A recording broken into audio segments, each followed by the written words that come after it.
Hello, everybody. It's DT here. I'm just going to give you a few tips about driving in England.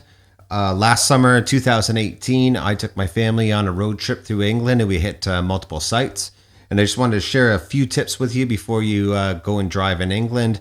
There's a few things that are important to note, and hopefully this video is helpful for you.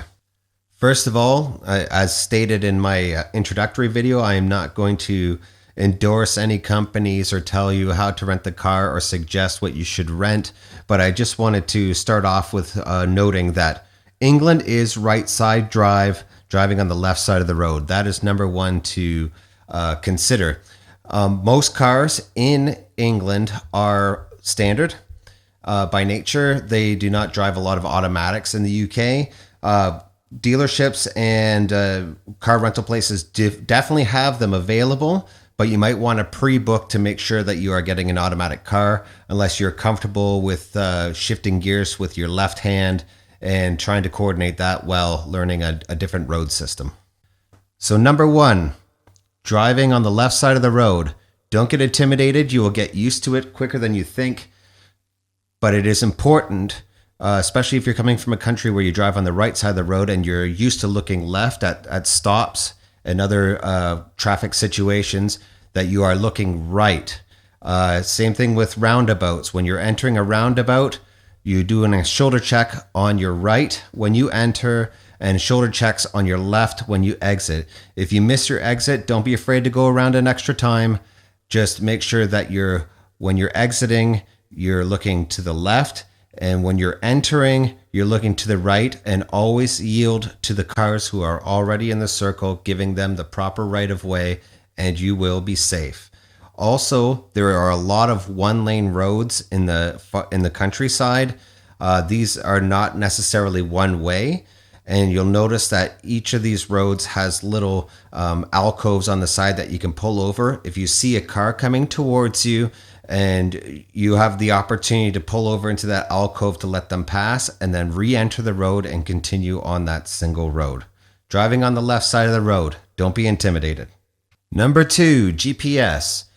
In the UK, GPS is called sat-nav, satellite navigation. So you may want to ask for sat-nav for your rental car so you can find your way around. That being said, the sat-nav has a mind of its own, so make sure that you're using Google Maps and you properly research your parking areas and your general whereabouts so you have an idea of where you are. There could be situations where a road is blocked and the sat-nav is going to take you all the way back up and around. I'll show you on this map. For example, we were going to drive down the south coast from the cliffs to Brighton, and there was a road blockage on the main road towards Seaforth, so we decided just to follow the sat-nav. It took us all the way almost back into London, England, and around the back way to Brighton and Hove, which was where our hotel was. So don't just rely on the sat-nav itself. Get a general awareness of your route before you even leave and go to England, and you probably won't get yourself in that situation. It's also important to note that not all sites are on a map. So for example, Stonehenge, if you punch that into a satellite a navigation system, it's just going to give you a blank because Stonehenge does not actually have an address. So you need to research the cities and the places around there, and you'll find your way. Number three, speed cameras. As well as actual traffic and police officers, the UK has speed cameras set up on roads, which is basically just an automatic way of charging you for speeding in a zone. So keep an eye on your speed and watch for signs for speed cameras. They are very real and they can be very, very expensive if you choose to speed in the back roads of England. Number four, toll roads. Now, this is a tricky one because toll roads are not necessarily advertised, and sometimes it's only at certain hours per day.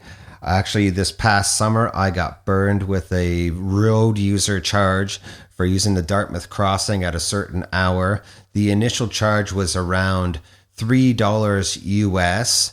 But because I'm Canadian and they actually had to mail the letter to me, by the time they mailed the letter to me, I had already incurred penalty charges. So it had already gone up another $100 US. And by the time I could respond to that letter, I had already received another penalty charge for another $100 US. So basically, these road user charges, if paid immediately, are not exorbitantly expensive.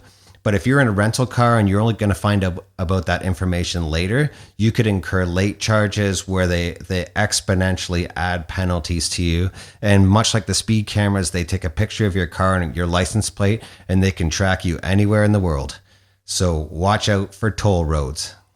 Number 5, city tolls. So there's some cities like London, England, actually have tolls for being able to drive in the city. That's not well known if you don't do your research as well.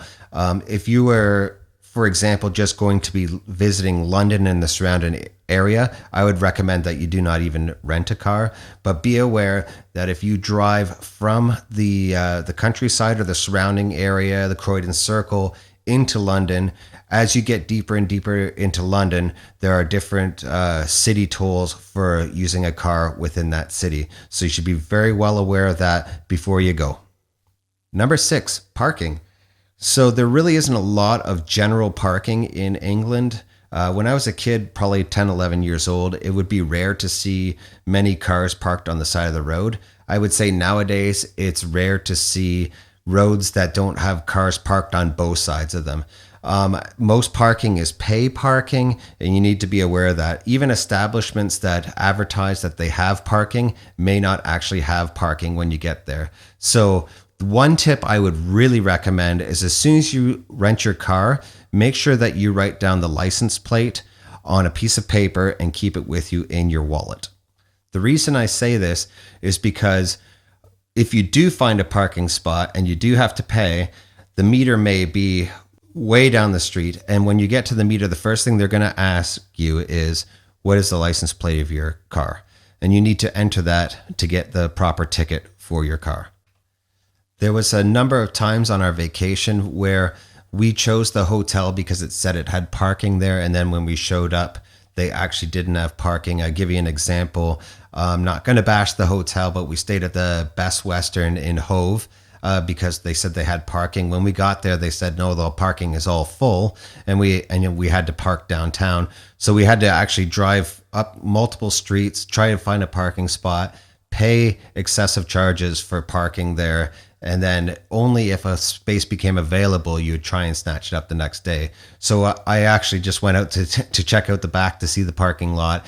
And I could see as cars were leaving, another car would pull in right away. And the people who were getting out of the cars were getting out with their work uniforms. So it's actually the staff that's parking in this so-called visitor parking lot. And then you have to park way downtown and pay £5 a day or something like this. So that's it.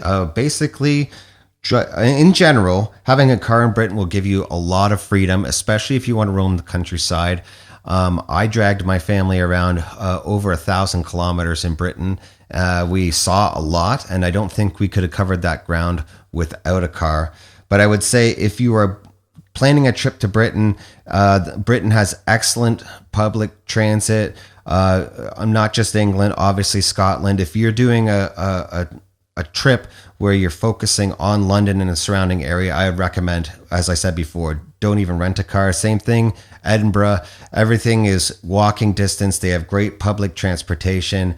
But if you get out into the countryside, for instance, like Scotland in the Highlands or England in the countryside, that car really gives you a lot of that freedom, which will let you go to places where you wouldn't normally be able to go if you are on a standard bus line or public transit, etc. So good luck driving on the left side of the road. Enjoy it. If you liked my video, please subscribe, ring the bell, leave comments, and we will talk at you again soon. Bye.